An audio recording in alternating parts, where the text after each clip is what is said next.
Hello and welcome to another episode of Subs in 15. I'm the Eastern Progress Broadcasting Director, Ryan Gumm. I'm here with my co-host, Derek Daniel, and the Editor-in-Chief, Zach Combest. How are you guys doing? Pretty good. Well, How how about you? You know, I'm here. I'm There you making go. it. Anything you guys want to talk about before we unpack this loaded slate today? A lot of stuff. I mean, we got a lot to cover today. We really do. Yeah. So first up, we're obviously going to stick with the Kentucky sports, or Kentucky hoops, as we like to say. So, Moorhead. All I'm saying is I called it. Like I told you, man, they going on this Illinois trip. Looking forward to the OVC tournament. I'm just gonna hit that right there real quick. Y'all, what did you see from that SIUE loss? It just shows there, though, like you talked about last week, Moorhead can lose. I mean, they're not the best team in the OVC. Murray State is obviously, I think, is the best one, best chance of winning the OVC tournament. But Moorhead better watch out, especially going into the tournament now, after a loss. How are they going to respond to that? What do you think, Derek? You know, and it's one of those losses that's like, you know, most people say, oh, you want to lose late so that, you know, you kind of get like a kick in the butt to like reset yourself. This is not one of those losses. Like, this is a bad loss for them, you know. I mean, SIUE is like bottom three in the conference. You know, this is just a really like stab in the gut, especially after losing to SEMO last week as well. I'm not having high hopes for Moorhead, you know, especially with the way Murray's playing. It's not looking good for Moorhead. No, and you take a look at some of their losses. 3 of their 5 conference losses, right now they sit at 21-10 overall, right? 3 of their 5 conference losses were to Belmont and Murray. They were swept by Murray, and they split the season series with Belmont. So imagine if they win those games they're supposed to win. They beat SIUE, they beat SEMO. But then also say if they sweep Belmont and split with Murray, because those last few games in the last 2 weeks where they had that stretch of Belmont and then Murray where they lost consecutive games on consecutive, like, less than 5 points. If they win those games, they're sitting at like 25-6, and they're definite number 2 in conference. And they've given Murray their 1 loss in conference because Murray sits at undefeated. They're 18-0 in conference. So it's like, how much more confident would you guys feel if they had won those games versus like where they sit now? Oh, definitely. Like, I mean, if you split with Murray and sweep Belmont, you got to feel great about it, right? Like, you're arguably up there. I mean, you probably have another like conference loss or so. But like, if you're up there with Murray right now, especially considering I think they sit in the top 20 of the AP. Like that, you know, you got to feel great about your chances, right? Like, we could hang with this team. Like, we've already beat them, especially if you split the series. You know, I'm assuming it'll probably go home and home at that point. But Murray's just looking like untouchable right now in the OVC. You know, they played Belmont last week, and that was just an obliteration game. That was a statement game of like, hey, we now own this conference. 73-49, if I remember correctly. It was quite the margin. Something insane. 76-43. 76-43. Blowout. So yeah. 33-point win. Like, that's a statement game of like, hey, we're here. We now own this conference. Yeah. You know, everybody else can take a step back. Those top 2 seeds aren't worried about Moorhead. Oh, absolutely not. Moorhead's on their slide. Each of those teams have beaten them multiple times. Yeah. But looking at Murray, though, they barely squeaked out a win in their last game against SEMO, 70-68. So it just shows like any team in the OVC could lose on any given day, even though you could blow out a team like Belmont one day and then barely win against SEMO, which is a bottom level team in the conference. I genuinely feel like that was like, we were talking about Moorhead, but I feel like Moorhead was more susceptible because so last year they were in a very similar position just without the expectation. They were 3rd in the OVC. And they kind of they proved to everybody that if they can play their style of ball and this defensive kind of Janai Broom and Cooper-led offense, they can beat anybody. But now you have these expectations. People kind of expect that style, and they've not made the adjustments, right? So both of these teams, the Murray States and the Moorheads, they come into their last stretch of games going into Evansville in the OVC tournament. One made the adjustment and the other didn't. One is used to these expectations and the other isn't. And I think that shows because even when these teams, like, this is going to happen. You're a top 3 seed in this tournament. SEMO has nothing to lose. You know, they're just going to play their best game against the best team.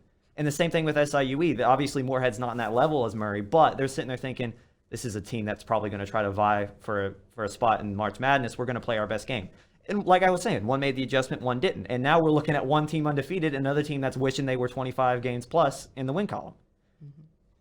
Yeah, I really think, going to Murray, SEMO had a lot to play for, right? I mean, Murray's going for their undefeated season in conference play, but SEMO is barely hanging on to that 4 seed for the OVC tournament, so they actually needed to get a win.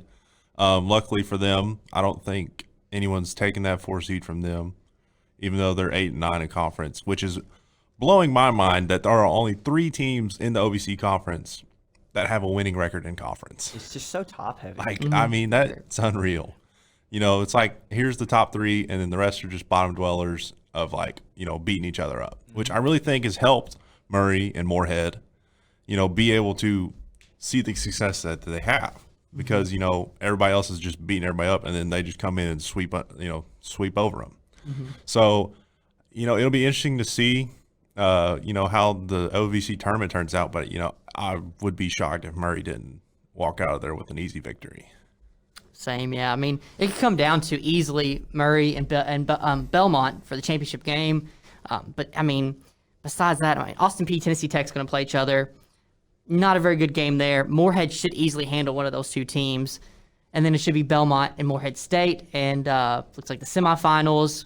That would be a good matchup there.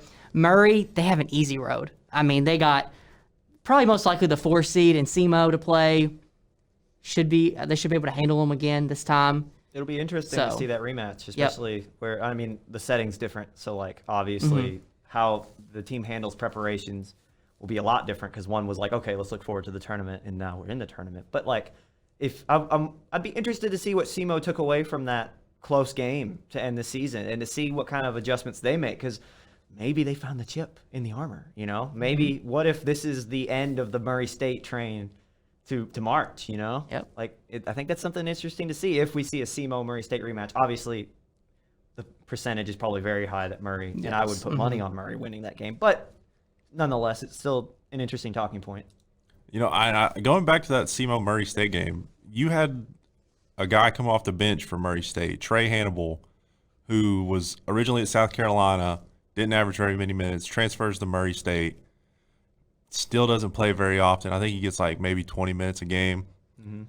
And he has a career night of 20, right? So, you needed a career night from one of your bench players to even squeak out the win there. So, that, I think, Ryan, you might be right of, SEMO may have found that crack in the armor, of, hey, this is how you beat Murray State. So, we'll see.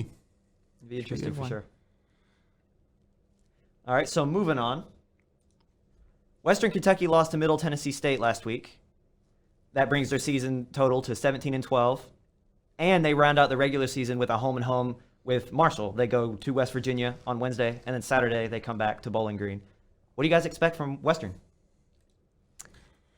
Seeing Marshall play earlier this year at Eastern Kentucky, they just looked really good. But, they have since, I don't think they're having the greatest of seasons. I know Western sits second in the East. Marshall sits 4-12 in conference and 11-18 on the year. Yeah, they're not doing the best right now. I could see them splitting it, because home court advantage this season seems to have really helped a lot of teams. There's a lot of teams just going undefeated at home or having one loss at home. Marshall may not be that case, seeing they're 4-11 in conference, but I definitely think that they'll probably just split the series, go 1-1, and then we'll see where Western ends up after that. Zach, what do you think? Yeah, I think so. WKU at home is 12-4 this season, so they're holding their home court. Away though, they're 4-6. So they've struggled on the road. Most teams have, like we've been talking about, OVC teams as well. So that'll be a tough there. But conference play for them, 9-7, middle of the pack, not too bad. But I agree with you. I think they'll split that series, and then going off of that though. Losing to Middle Tennessee, and then besides that, they had a win streak going on for a while there. Oh, yeah. So they were doing well in conference play before Middle Tennessee State. So I think a good split will come out of that, and then conference play will start, which, they have a good chance in conference play. Hopefully they can pick up some wins there. What do you think about that, Ryan? I think something to keep track of is that in the CUSA standings in the East, Western is currently second, but they're actually tied with Florida Atlantic at 9-7 in conference, right? So they're kind of vying for that 2 spot in the East. Looking at Florida Atlantic, they round out the season with a home and home with Florida International. And Florida International currently sits next to bottom of the East. So that is something. It just seems like those two teams kind of vying for that 2 spot in the East. They're both currently, I think, Florida Atlantic is 16-13 and 9-7 in conference. So both of these teams are trying to vie for that kind of that last upper echelon of these spots in this tournament. I really don't know anything could happen, right? So like Western's going to be watching those 2 Florida Atlantic, Florida International games closely because they're trying to, find their way. But I mean, is there any real chance? I guess this is where this is going. Is there any real chance that they can beat any of those upper echelon teams, right? So there is a strong division in the CUSA, right?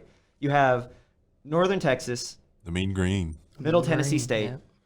and really, UAB. I mean, UAB is having a good season. Mm-hmm. But then other than that, it's Louisiana Tech, Western, and Florida Atlantic, right? There's like the A tier of teams that obviously could win this thing. And then there's that B. And Western really does fit into that B. So looking at this, my question posed, what does Western have to do specifically to win these games and get to March? I really think, they just got to get a good luck at the draw, really. They got to have that good matchup that they've, during that win streak they had. And then they got to hope and pray for an upset, really, because North Texas 15-1 in conference. They're probably not losing.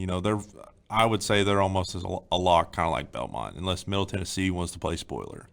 Because, in these, I don't want to say these non-Power 5 conferences, right? You usually have 1 or 2 good teams that will just run the league. And I think this year that's Middle Tennessee and North Texas. So, Right.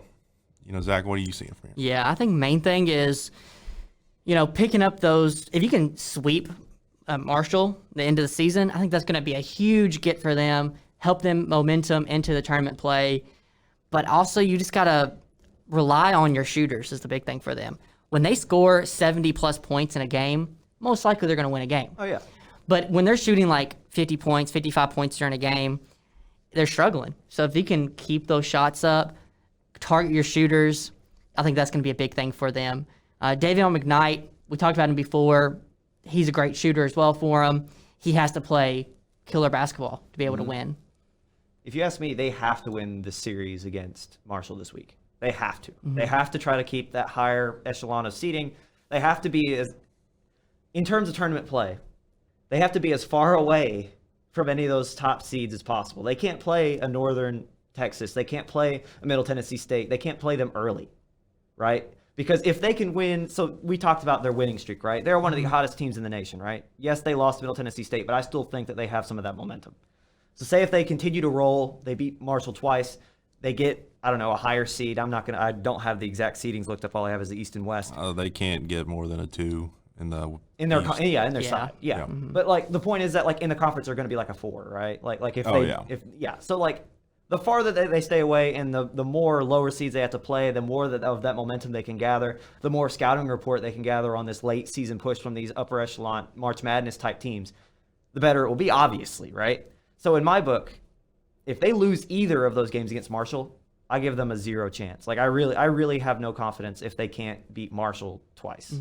I understand it's hard to beat a team like that, but Marshall being at the bottom of the CUSA, having one of the worst seasons they've had in a long time, and if you're looking forward to March, which obviously they are, you can't lose to a type of team like that. It doesn't matter if you're looking forward. This isn't like the OVC like we were just talking about where Moorhead or Murray are one of those top 2 teams or top 3 teams that are vying for March where we can overlook this because we know what type of team we are.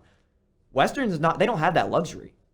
They don't really, I would say they obviously have their identity, but they've not been there. They've not done that yet. At least not in a long time.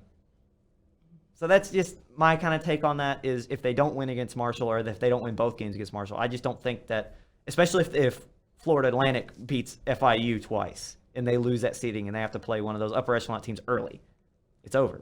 I just can't see a world where they advance farther than when they run into those types of seeds. I agree with you. Yeah, it'll definitely be interesting to see how that one shakes out. But next we have we're going to go to Kentucky, who traveled to Bud Walton Stadium down in Arkansas this past weekend on Saturday. It was a great game. Arkansas ended up beating them by 2 in the end. But, I really think Kentucky played a great game. Severe, Wheeler, and Ty Washington came back off injury, their first game back. A little shaky in that first half. Ty's only points came off a goaltending shot. So, he was obviously not feeling the game. But then you had Oscar Sheboy, who had a double-double in like the first 10 minutes, and he was absolutely feeling himself. Ended up with 30 and 18 on the game.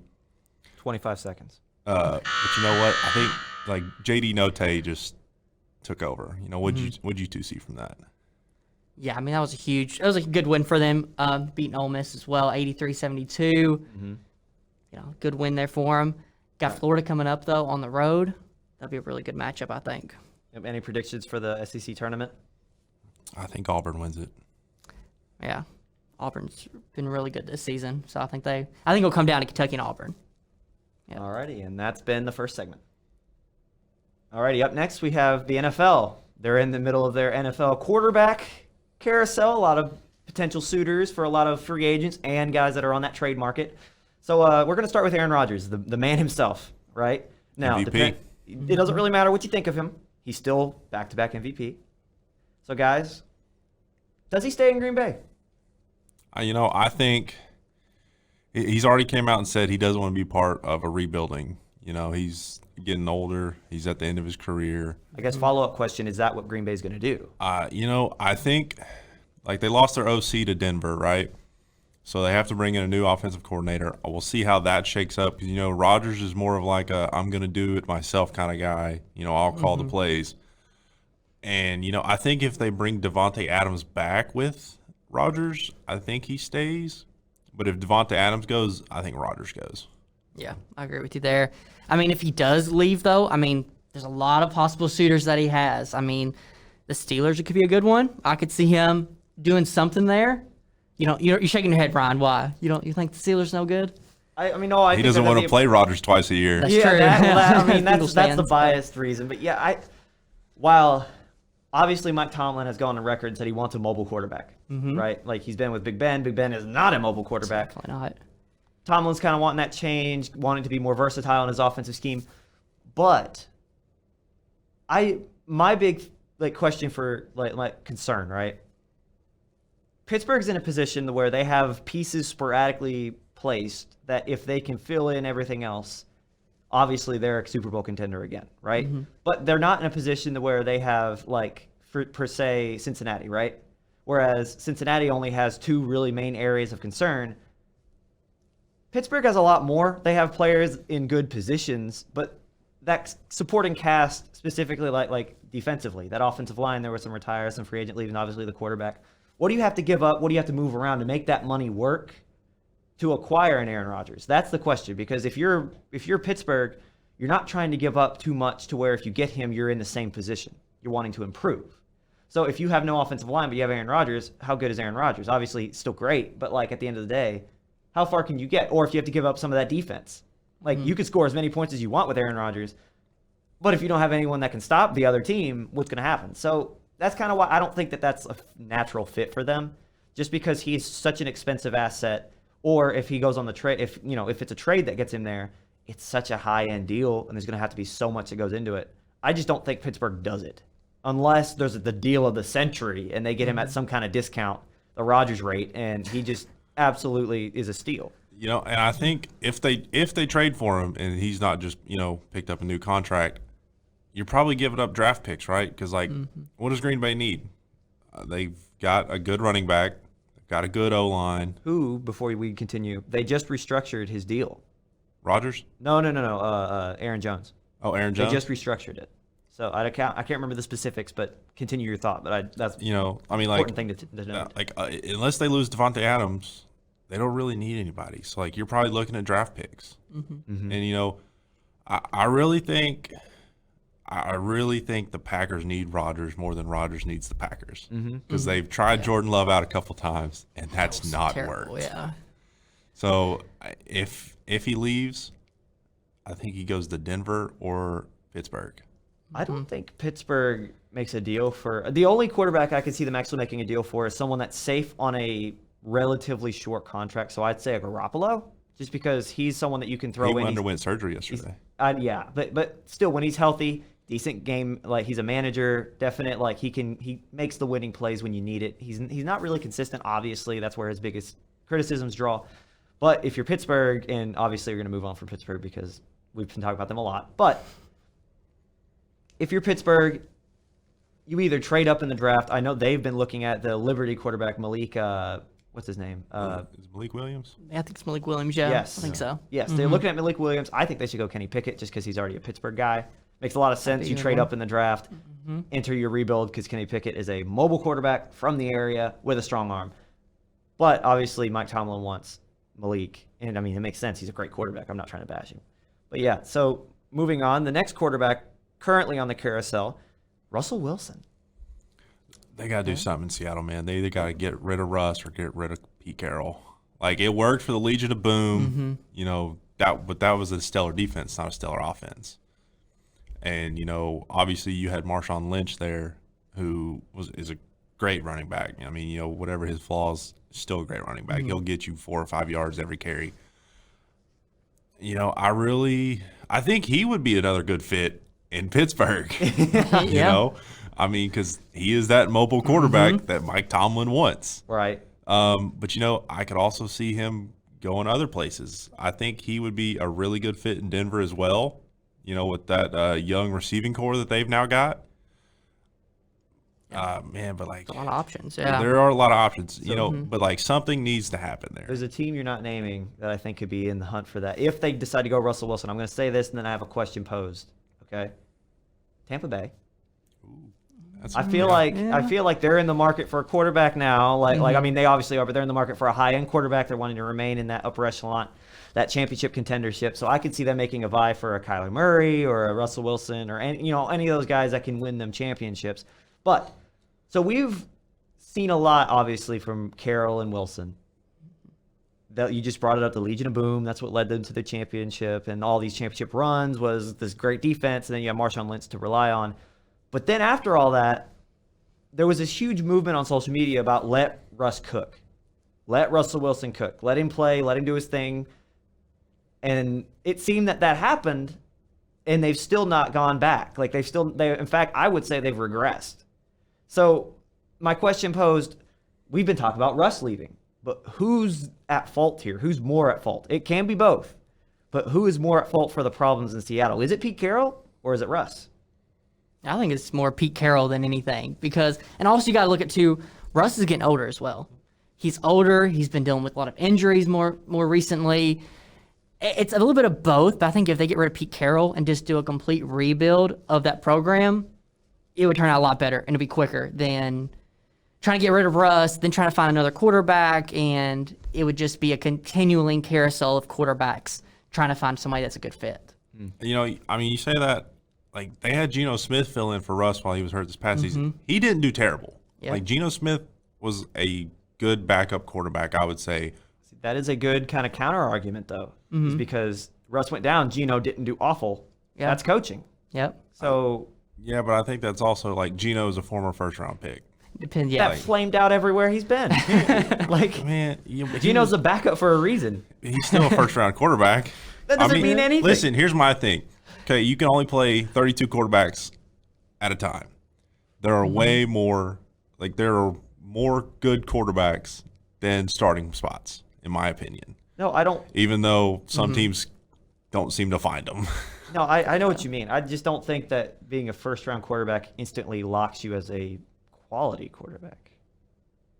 Yeah, I mean, you have some quality to be a first-round pick in general, but Yeah, then in college. getting into the NFL, it also depends on where you're at, though. Because wasn't Geno Smith? He was in New York, wasn't he? Yeah, he was with the Jets for a while. Jets for a long time. That's obviously going to hurt him being on a team like the Jets. It's No, my other example was Sam Darnold. He was in New York too. yeah. So, I mean, but and I really think, like, the Jets are wasting Zach Wilson's potential. they are. you know who else was a first-round quarterback that absolutely flamed out? Josh Rosen. That man did Yeah. nothing. He was in Arizona, right? Yep, he was drafted the year before Kyler was. he was that top guy. I think he was top. I think he went 10th. And he went on record on draft night and was like, "Hey, those 9 teams that passed up on me, you will pay." And he is currently, I think, the backup last I remember Miami, but I think could have sworn he was somewhere else. But like, the point is that like, yes, Geno was a first round pick. Yes, Geno did well. I don't think Geno is a quality quarterback. I think he's a good backup, just like Josh Rosen, just like probably Sam Darnold will become. But like, who do you think takes Sam Darnold's spot? I don't think Cam Newton's playing because nobody really wants Cam I anymore. think that like I think they're gonna stay with Sam Darnold this next season. What about PJ Walker? I think PJ's a good backup. Like PJ is a guy that can succeed in the XFL. You know, he's a great quality. Like he'll get you plays when you need it, but he's not a starter. So I feel like they're going to give Sam Darnold one more chance because when Sam Darnold that first 4 weeks, when he was healthy, he played very well. Like he led the league in rushing and was like top 3 in passing and touchdowns and yards. So I feel like they give him his shot this last season. This is kind of his make or break year, right? If he stays healthy, he plays above average, they'll give him another year. But kind of like I'm going to segue this back into Russ. Before he got hurt, he was playing really well too. Like, I mean, obviously not like top MVP kind of caliber, but like he was having a decent year. Then he gets hurt, I think like week 7, and his goes market's out. going to be high. Like a lot of people, obviously, for good reason. Yeah, I mean, this is like, you're coming out at the end of a lot of careers for these, Hall of Fame quarterbacks, and they're kind of tired of what they've been having to deal with for a while. They want something new, kind of like how Tom left New England and went to Tampa. So I think, all these older quarterbacks are like, hey, Tom Brady left New England, went and won a chip. Why can't I do the same? So I think there's going to be a lot of people on the market that are like, let's go win a chip. You might have like a dynasty team, like how we sometimes have in like the NBA. I agree with you there. Yeah, I mean, the Raiders are also on that list as well. I could see him going to the Raiders possibly and shaking it up. You never know there. That could be a good fit. Yeah. Trade Russ for Derek Carr. Yeah. I mean, that could be a good trade It'd be there. interesting. It'd be interesting. I think that would be a great trade for Seattle, honestly, because like Derek Carr, along with DK Metcalf and Tyler Lockett, I think is like That could be a good one. a great matchup there. Yeah. But also, I don't think anyone can fill the shoes for Tyler Lockett like Russell Wilson does, because like their completion rate to like probability of catch is unreal. I mean, the amount of catches that Tyler Lockett has for I think over 50 yards is probably more than Tyreek Hill's. Like Right, it's yeah. unreal. So we got one more because we got about 3 minutes left. Okay.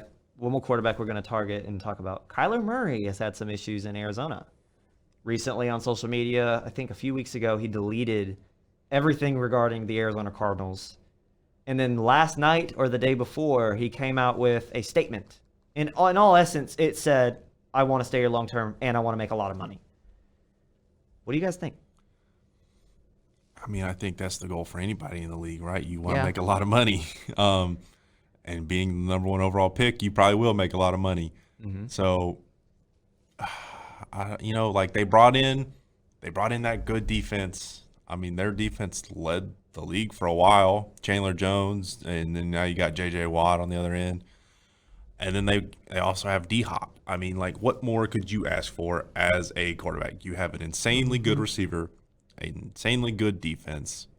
I mean, unless you need like an O-line like Joey B, what else do you want? I think the question here is, why are the Cardinals apprehensive to sign him to such a deal? Because like I feel like if this was like a locked-in deal, they would just do it, but they haven't. Is there a reason? And to think about what happened this last season, you said to start, I think that's a key point. They flamed out then the year. They did awful. Kyler Murray was not Kyler Murray. So what do you think could have caused that? Or in turn, do you think he's more likely to stay or leave? I think he's more likely probably to leave. If he doesn't get that money, it's all about the money in the day. It's a business for him. Of course. So if he does leave, I mean, there's plenty of teams that will want him as a quarterback of their team. But at the same time, the way they started last season, they're hopefully they can continue that next year. Right. So if they pay him and then he doesn't produce, they're going to be like, dang, like, we should have let him go when he was complaining about being paid. So it's kind of like a, tough situation. You don't know, do you keep him or you just kick him to the curb and be like, next here's my one? question, right? He was a first-round draft pick in the MLB. If he doesn't get paid, and and the Oakland Athletics, who signed him originally, is like, hey, we'll pay you. Does he go to the MLB? Does he pull a Michael Jordan and switch sports? If there is an MLB. Yeah, if the MLB actually plays the We season. have a minute left before we get to that, so let's hold off. But I don't know. I guess my perspective is like, obviously, like it's a player's first league, as it should be. Never should it not be. But like I don't want to say doubts, concerns with why you'll never see another team that has a star like that be apprehensive to sign them to a deal unless there's a reason, So it's like, I want to know why the apprehensiveness from Arizona. What are you guys looking into? What are you waiting to see? Because obviously it's something that we don't, They know, they see him every day. Maybe there's something more to his flame out at the end of the year that they're concerned about. Because obviously it's concerning Kyler, because this man is like, okay, either we get over this or I'm leaving, right? This isn't a simple, it's a miscommunication, it's a disagreement, we'll get over it. And to end it, because we got 5 seconds, what do you guys want to say? My last point, or question, I should say, which quarterback leaves and where does he go? I'm going to go with Russ. I think he leaves. I think he'll go to the Raiders. Let's go with that. I like that. I said it earlier, Jimmy G to Pittsburgh. I'm going to go, I'm going to throw you a wild card. Obviously, the quarterback leaving, I'm going to go with Aaron Rodgers. I think he goes to the Washington Commanders. Oh, no. Ooh, okay, that's something we got to expand on later. But that is the end of this segment. All right, our next segment, the MLB. Per usual, I'm going to start this because, once again, I don't follow the MLB. I do loosely. So, big news. PA rejects the final offer from the MLB. Fellas, take it away. Yeah, that's a big one right there. A lot. The MLB has now come out and said they're delaying / canceling the first 2 series of the season. So that March 31st opening day is not happening. I mean, I don't know what we need to do to resolve this, but we need to get to resolve. And also, I think with the season being in jeopardy, most of these teams aren't going out and signing anybody to a contract, right? Because we still have big names on the market, and the season is less than a month away. Well, it's supposed to be less than a month away.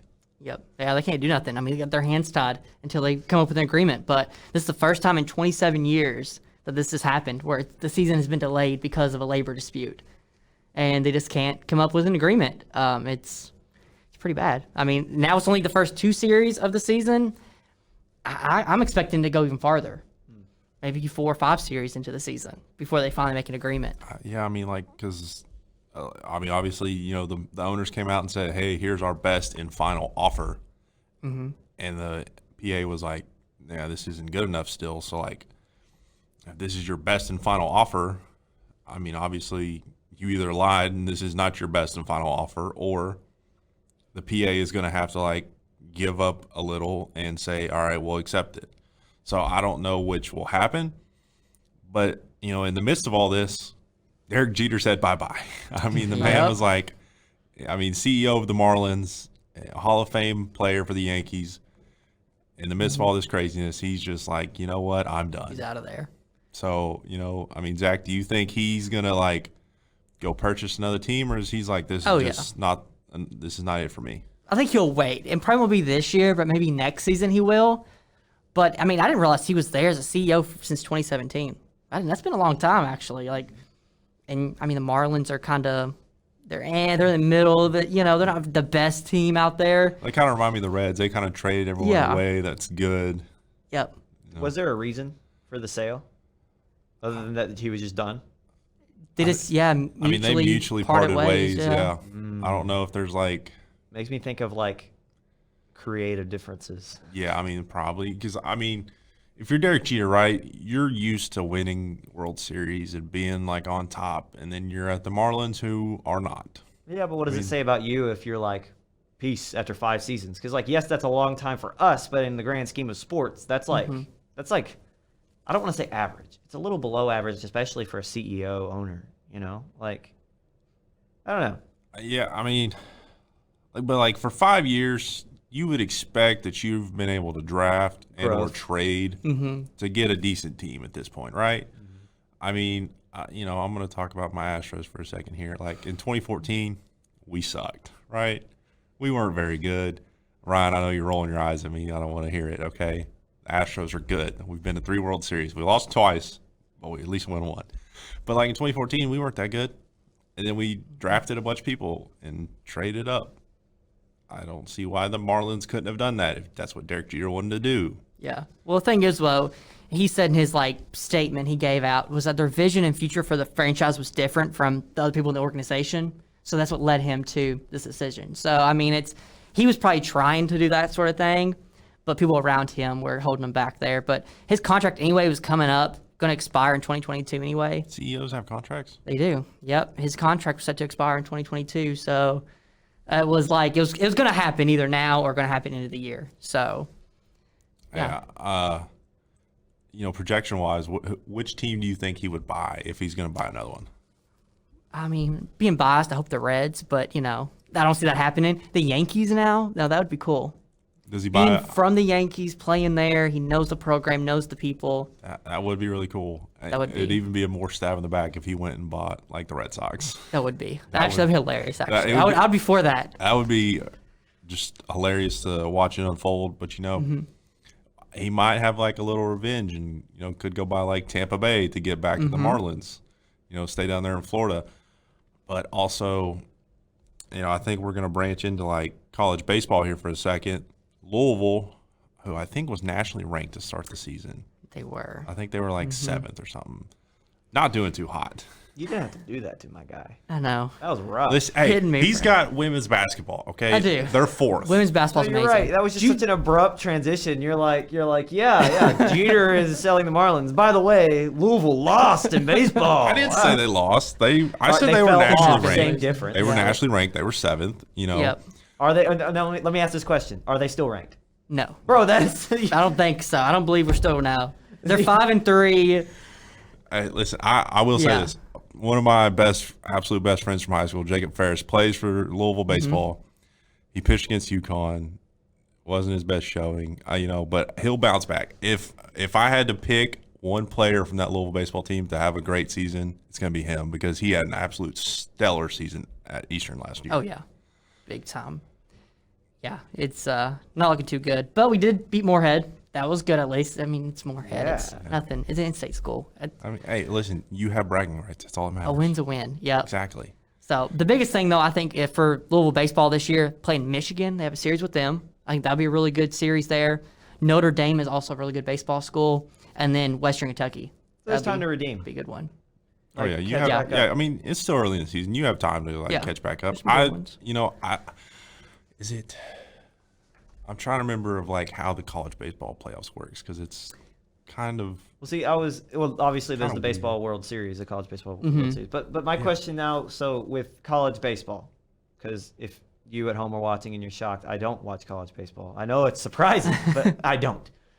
So in other college sports, so in basketball, if you're off to a bad start, you can recover, but it's very unlikely, right? If you start 5-3, you're off to a pretty rough start. You can, but if you start off 5-3 in football, you're done, right? Yeah. Where does baseball rank in kind of that line here? How detrimental is a 5-3 start? It's not that big, I don't think. You have such a long season in baseball with all the series. I mean, you have 3-game series usually in baseball. If you win 2 of those next series, I mean, it's flip the script. You're back nationally ranked again. Okay. So it's that kind of thing. It can go back and forth really easily. Yeah, I mean, a loss in baseball, I don't think is very detrimental. It's when does it start becoming detrimental? Is there a point? Obviously, the obvious answer to that is playoff time. But is there anything special or unique about baseball in this kind of the way that the wind goes for these teams and their momentum? I think if you're trying to make the playoffs, you either need to go 2-1 win-loss, maybe even 3-1 win-loss, to where you're winning obviously a lot more than you're losing, but it can't be basketball where you kind of sit at 500 and you make the playoffs. You got to be that upper echelon because there's just so many fewer teams that make the playoffs for baseball. Yeah. So I'd say you out of 40 games, you probably need to go 30-10. Okay. Maybe 27-13 will get you there. I'm not sure, but yeah, a loss is almost expected in baseball. Okay. Yeah. Because I know in like the MLB, Well, they have like 160 something. they have Oh, so, 162 like, games. That's a little, like, yeah, like You in know, baseball, it's a lot different. Like MLB. honestly, I think in the major leagues, you're probably like if you were a better at preseason, you're probably expected to go like 81 and 81. You know, win your home games, lose your away games. Unless you're an absolute unreal team like the Yankees, you're probably expected to win more. But Yeah. Well, if you look like 2019 for Louisville baseball, they went 51 and 18. yeah, I mean, then they Wow. made it to the College World Series. They made it all the way to. I mean, they played 4 games in the College World Series. That's a lot of games for. And I believe they college made it to like sport. the semifinals or something like that. And they lost to Vandy eventually, and that's the national champ Yeah, that year. I know enough So that Vandy's like the powerhouse baseball Amazing school. and baseball. it's funny like because with baseball, like these non-Power 5 schools. I mean, obviously Vandy's Power 5, they're SEC, but like the non-Power 5 schools are really good. yep. You know, like a name you probably don't hear very often, like East Carolina is really good at baseball for whatever reason. Yep.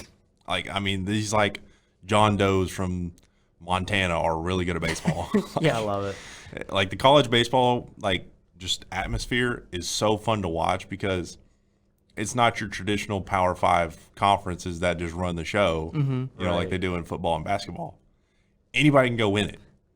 Yep. And I think that's, I mean, like Vandy, they obviously did win it. You know, that's kind of debunking my point. Are there any other powerhouses like Vanderbilt that I should know about on my getting on my journey through college baseball? Yeah, I Florida mean, State is really good. Yep. Usually State is Florida good. itself is really good. Okay. Louisville is usually really good. Kentucky's hit or miss, you know. And yeah, in softball they're a lot better. Yeah, softball. baseball, yeah. Softball, you got to look out west. Like UCLA, Arizona's really good. Washington's really good. Oregon's kind of decent in softball. Yep. But like, I mean, baseball for your good baseball teams, where it's hot year round. You know, Florida, Anywhere in the Alabama, southeast, yep. or like out in California. I think that's really where you got to look to see where your good college baseball teams This are. may sound like a really dumb question, but is like obviously an outside sport. I played soccer, so like weather was huge, right? But also it didn't really matter in soccer if you played in the cold or the heat. You're kind of expected to do your job, right? And I know it's the same for the MLB or in college baseball, but I feel like there's a lot more importance to playing in those hotter weathers that you just described. Like the better programs are in these southeastern and this like hotter, humid temperatures. So like, can you answer to why that is? Like what about these southeastern universities? Is it something to do with the weather? Like what about them? Yeah, I mean it's the weather, but also it's you can play outside all year round, which is benefit. A lot of your teams up north and where it's always cold. I mean, they're better at basketball or hockey or some indoor sport, you know. So I think that's the big thing as well. But even some teams, I mean, out in the middle of nowhere like Kansas, Arizona, like there's some other good baseball teams as well. Yeah, like pulling up the top 25 here, you have TCU is A good one. 16th, Georgia Tech's 18th, Texas Tech's 19th, Liberty's 20th. Liberty is in the ASUN conference with Eastern Kentucky. Unfortunately, we don't play them. I don't know how Really? you're. That's a Yeah, bummer, yeah. you don't play your own conference team, which seems weird. Like I know we're in the East, or no, we're in the West Division, so Yeah. like we play all our West Division people, but like I don't think we play hardly anyone. So in I the do East. know that Liberty in football they don't play in the ASUN. They're independent because they play in the FBS and the ASUN the FCS conference. Do you think that could have something to do with it, to where like maybe they have an exception? I don't know about the other sports. I know football for sure, but Yeah, don't know about baseball. yeah, I'm not I'm not sure. how that's that an works. interesting like. I look think up, like, I'm pretty sure you just play like your D1 Your level. division, yeah. Because I mean, obviously, like FBS and FCS, there's a big difference in like Right. skill gap and. my you know, thought was money that like cap. so Notre Dame in football they are independent, but they have a deal with the ACC, so the rest of their sports can play in the ACC, right? So Notre Dame football has to play like 3 ACC non-conference games, whatever, to start their year, and then they can play whoever they want, and in turn, the rest of the sports can play in the ACC. So like Notre Dame basketball, ACC. I'm sure baseball's ACC. So I wonder if Liberty has a similar deal to where it's like, okay, we will play a certain number of ASUN games, but where we are in that, like you just said, they're 20th in the nation. What if it's like, okay, we are FBS, we are your biggest school, we're going to have this deal to where we can play higher end colleges and still compete in the ASUN. I mean, maybe. I'm not sure. Yeah, I'm like looking at their schedule here. I mean, they play North Florida, Jacksonville, so they have their A-Sun games. Is there like a random like high-end profile games in there, like series with like other There's like North Carolina in here. That's North Carolina's that's a big ranked. one. like in the middle of what would be their conference? in the right? middle of in the middle as well. Yeah. Virginia Tech is another good one. I don't think baseball holds the standard like non-conference to conference schedule. It's just kind of like we'll play you whenever. And it's just like EKU is playing Louisville on May 17th at like the end of the season. And it's going to be at Jim Patterson Stadium.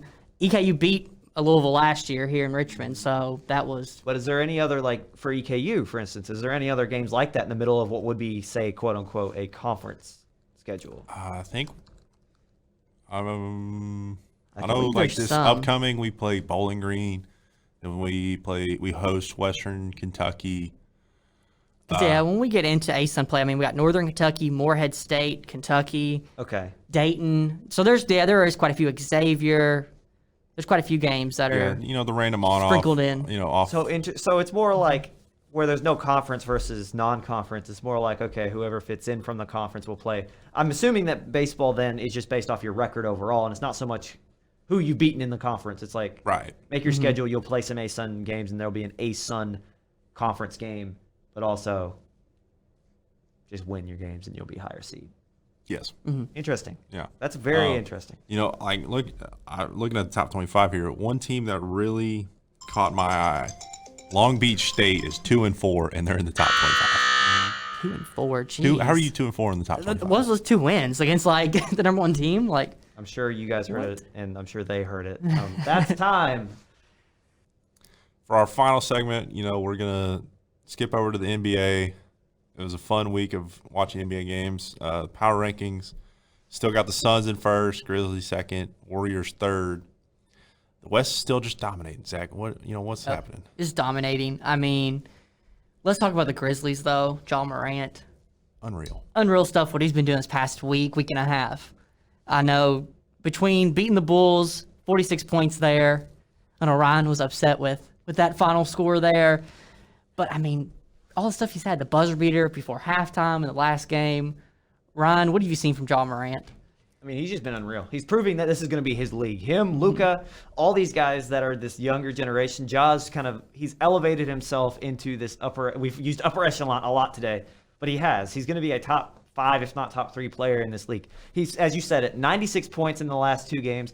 I thought this man in the Bulls game had the highlight of the year when he did that spin, the pirouette around DeMar DeRozan, who came flying in trying to block that shot, and that beautiful lay-in. But then he proceeds to destroy Jakob Poeltl's career, essentially. I mean, this man Jakob he's ended. That's a poster somewhere now. He needs to retire after that because that was nasty. That's going to be the highlight of the year, if not for the buzzer beater. So, I mean, I just don't see, like you said, 96 points in 2 games, I think in 4 days, ridiculous. I think he scored more points than some NBA teams have this last week in all of basketball. So, I truly think, I'm shocked we haven't heard more of Ja in the MVP race. I still think that was my pick, by the way. that was your pick. I still and you mentioned Luka. That was my other pick. You said Luka. Don't lie. Luka and Ja. They were my 2. Okay, you said Luka. Okay. To start, though. Still my 2. So yeah, all right. But I still think, obviously, we're not going over MVP again. I still think it's Joel number 1, and we'll get to the Sixers here in a second. I still think it's DeMar at 2, but with the way the Suns have been struggling, I don't think I have Devin Booker at 5 anymore, because it was Jokic at 3, Giannis at 4 because the Bucks injuries and them being at 5, and then I had Devin. I think it's Ja now, and I'm honestly tempted to move Ja to 3, shove Jokic and Giannis down in mine. But this isn't the MVP segment. This is the playoff segment. So what we're gonna do here, we're looking at the power rankings, looking at where everyone's going. We're going to try to predict in this moment as we get right past the All-Star break, first week back, what the NBA playoffs will look like. If it were to start today, or well, shouldn't say it like that, who do we think where the seedings will land? And Zach, I want you to start this. Yeah, I think right now, though, I think Memphis will be a higher seed than they're projected. I think they could easily be a 1 or 2 seed. The Suns, though, like you were talking about, they've been struggling, so I think they will fall. They've got still like They are have good. such a lead big on one is lead. so large. They do have a Yeah. big lead, but I don't know if they'll be a 1 seed though. I don't know if they'll fall any there. What do you think, Derek, about? I mean, what we have, I think we have like 20 games left in the season, roughly. Yeah, a little over 20. You know, they've got a 6.5 game lead on the Warriors. So I mean, obviously they can fall, but you know, I think Booker is going to show why he is one of the best, right? You know, he's always been snubbed from the All-Star game. I think, you know, he's going to prove like, hey, I belong here. But the Warriors are catching heat, you know, with Clay back. He's been back for a while, and they're kind of, you know, doing what the Warriors have done. Yeah, they have been struggling though. It's been difficult. Draymond's been out. Clay's been trying to find his place. Yeah, I mean they're Some of those young they're pieces four haven't- they're that's 4 really- and 6 in the last 10 games. So I mean, obviously they're not, you know, doing what they want to. Which does add credence to the Memphis catching them. Yeah, I honestly think Memphis will probably take the 2 over the Warriors. But are they real title contenders? That's the question. Memphis. Yeah. Does youth? I mean, if Jaw's so. doing Jaw things, Yeah. like, Does their youth? It's unreal. Well, the playoffs are different though. Does Yeah, their I mean- youth add into anything of them being upset early or losing to one of these other powers? I mean, you know, we always say the playoffs are different, and you know, like one person can't carry you. LeBron carried Cleveland to a title, But that's but LeBron is LeBron. LeBron, I yeah, get it's I get LeBron. LeBron is LeBron, but like, you can't tell me Ja is not on almost the same caliber as LeBron. Like he is He's on unreal. that track. Maybe yeah. in this year, but like not overall. Well, I mean, you only need 1 year. I know what you're. I feel you. I do think that they are legit title contenders, and like I said, I was just kind of bringing up the devil's advocate, like, oh, they're so young, but like you gain experience through going to those series, you know, like you don't, like you could be 38 and still have no experience in the NBA Finals, like, so yeah, I don't see a reason why they wouldn't. I don't see them beating the Suns. If the Warriors stay as discombobulated as they are, and if they don't get healthy, I do think Memphis does win that series, just because the Grizzlies have a lot of young talent, a lot of really good rotation pieces, and they're deep. So I do agree that Memphis could. I want to hop over to the East, and I'm actually going to go through and give who I think where the seedings will fall when the playoffs roll around, right? So right now, Miami has a 2-game lead over Chicago for the number 1 seed. But I don't think it will stay like that. And not that Chicago will overtake Miami, because Chicago is still injured. Lonzo Ball, Alex Caruso has been out. Zach LaVine's been in and out of the lineup. They just got Tristan Thompson to be their backup 5. There's no telling how he will assimilate and how he will fill in. I think it'll end up being good, but it's going to take some time.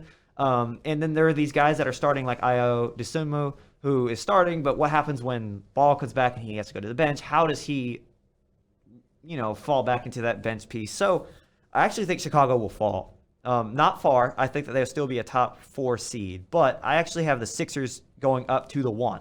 I truly believe just the way that we've seen James Harden and Joel just rally together instantly. Like James scored close to a triple-double in his first game, then had a triple-double in his second. Joel's already an MVP caliber.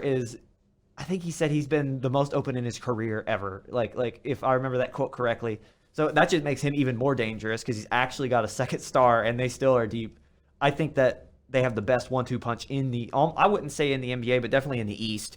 So I think the Sixers jump to 1. I think Miami sticks with 2. And then I think Milwaukee, they just as we talked about, they traded for Serge Ibaka, kind of to fill in that Brook Lopez injury, who's been out. I don't think they can win a championship without Brook Lopez, but in the regular season, I could easily see them. They had the best player in the league, and they filled in a spot that they needed to fix. So I think that when Brook comes back, they still have Serge. So they're just going to be that much better.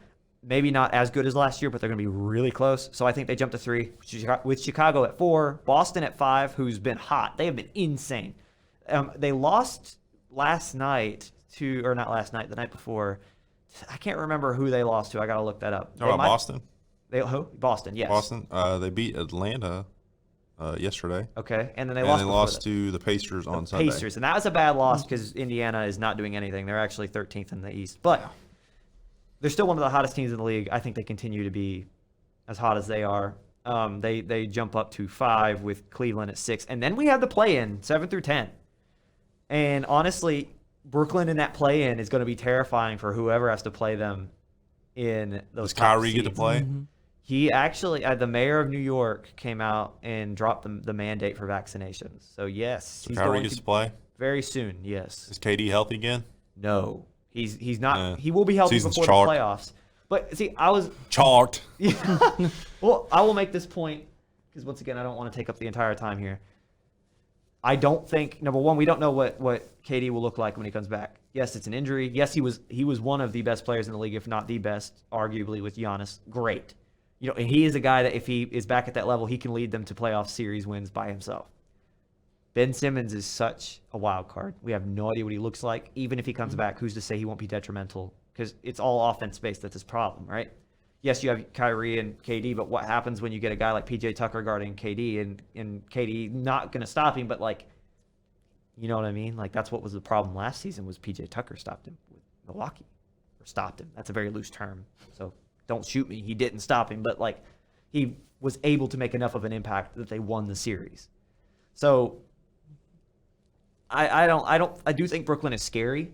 They can take one of those larger seeds to a very long series. I do think they win the play-in, and they play, Milwaukee. They play either Philadelphia or Miami. I don't think they have enough to beat either of those teams. I think Miami's the best two-way, deep. They don't have, per se, Jimmy Butler's a great star. He's not a top 10 player. But they play hard enough. They have great coaching. I don't think. They have the certified bucket. How can you? They do not have pick the them? certified bucket. I mean, But I don't think James. I would love. Oh my gosh, I want this to happen. I want to see Philadelphia and Brooklyn 1-8 in the first round. I want to see how Ben Simmons and Harden would go at each other in that series. That Philadelphia fan base is going to go nuts like that. Guys, take it away. Just let me feed off this excitement. Let me know what you think. I agree with you. I mean, 76ers, I think they will go up there 1 or 2 seed, but the Heat have been strong, though. I mean, they're 9-1 in the last 10 games. and that only loss was to Dallas. And it was And they're not Dallas. healthy. Let's Yeah. put that into perspective. They just got Bam back. Mm-hmm. So So, I mean, I think they could hold that one. What do you think about that? They were in the playoffs. I think they were in the championship last year, right? 2 years ago. 2 years ago? Yeah, Yeah. the year before. During the bubble? It's kind of complicated because the bubble was not 2 years ago, but we're in the second season since. So this is the third season in 2 years. Okay, so If yeah. that makes any sense. I really like the Heat in the East. Do I think they compare to the West? They're probably the best team in the East compared to the West. But I think the West still run the show. I actually disagree. I think the East is a lot more deep because there are guys that are in that play-in spots, those 7 through 10. Toronto is still tough. Nick Nurse is a genius. They still have Fred VanVleet, OG Anunoby, Scotty Barnes. I think he would be my rookie of the year. He's shown up. Pascal Siakam, if he can find his groove again, they're still tough. Great coaching with a lot of talent. Your 7 through 10 in the East, I think, are better than your 7 through 10 in the West. Definitely. But your top 6, I think your West are better than your East. I don't know. I just think it's difficult this year. In historically, yes, I would agree with you. But this year, I just yes, I do think Phoenix is the best team in the NBA. But Well, here's my thing. Obviously anybody can beat anyone on any given night, right? They're all professionals here. Dallas is your 5 in the West, and they are the only loss the Heat have suffered, in the past month. I think that's a fair point. I really do. But still, I just look at this East and I think, the Heat's the best two-way team, most overall just deep team. And I think they're the most well-coached this season. Chicago is one of those upstarts. Billy Donovan, I think, should be in the Coach of the Year race. I mean, the way he's turned it around. DeMar DeRozan's playing at an MVP caliber. They're tough. Philadelphia is, like I said, I think you can make an argument for Joel and James. If they keep this pace, they could be the best duo in the league. I think Milwaukee better than Clay and Steph. Yeah, and if Clay can't be can't be healthy, he's been out for 2 years. Not healthy, yeah. Yeah, if it's all health predicated, and even still, if Clay was healthy, you could still make an argument. So you're saying if everyone's fully healthy, we throw them in a 2-on-2, who's winning? Joel and James, let me ask you or this Clay and question: Steph? Steph or Clay? Who's stopping Joel? The answer is nobody. You know what I mean? I don't think anybody's stopping Steph from making threes. I don't think anyone's Yeah. stopping James either, though. I feel like if Clay's guarding James, that's your best fair. bet. That's fair. But you know what I mean? Yes, those two are going to score nonstop against those other two. But I don't think it doesn't change vice versa. you could make an argument. But the best part about the NBA is not 2v2; it's 5-on-5.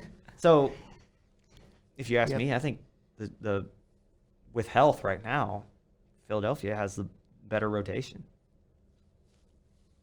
I can see that, but I mean, they still have to compete against the Heat and the Bulls, though.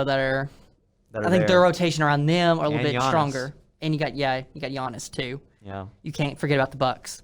No, I definitely think that there is in the East. There is a division, but it's not as strong as in the West, I think. I think in the West, after you get past the top 3, you kind of have this like meh. Like, it kind of, like goes down. Utah is this dark horse that's been a dark horse, but now their stars are kind of arguing against each other. And there's this thought that one's going to trade. Rudy Gobert and Donovan Mitchell are probably going to.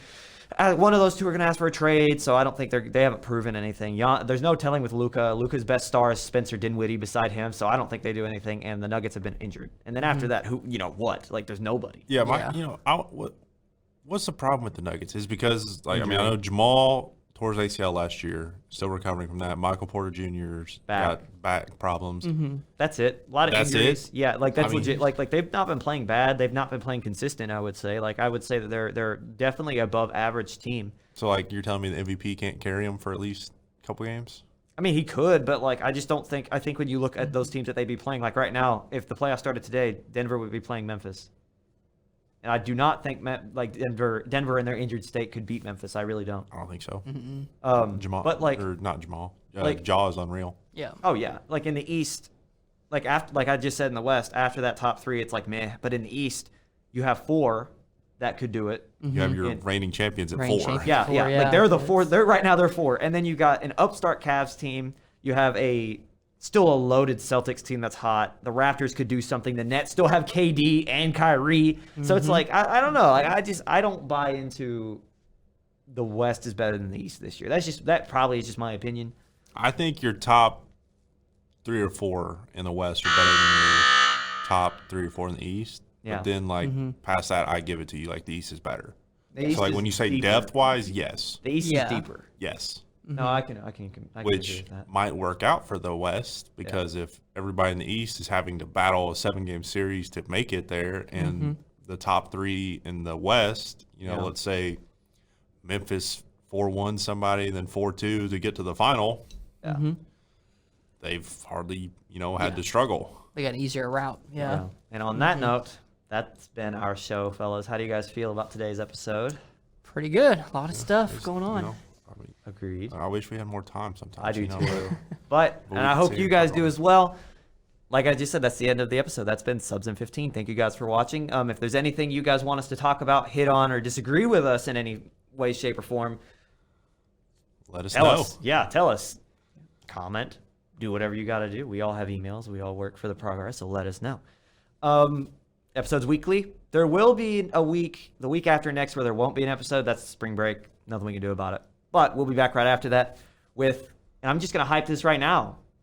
Selection Sunday's coming up, and after that, we're going to have a Subs in 15 bracket special where us 3, your favorite 3 sports commentators, will go back and forth and create the Subs in 15 March Madness prediction. And you guys can laugh at us when we're incredibly wrong. All right. Thank you, guys.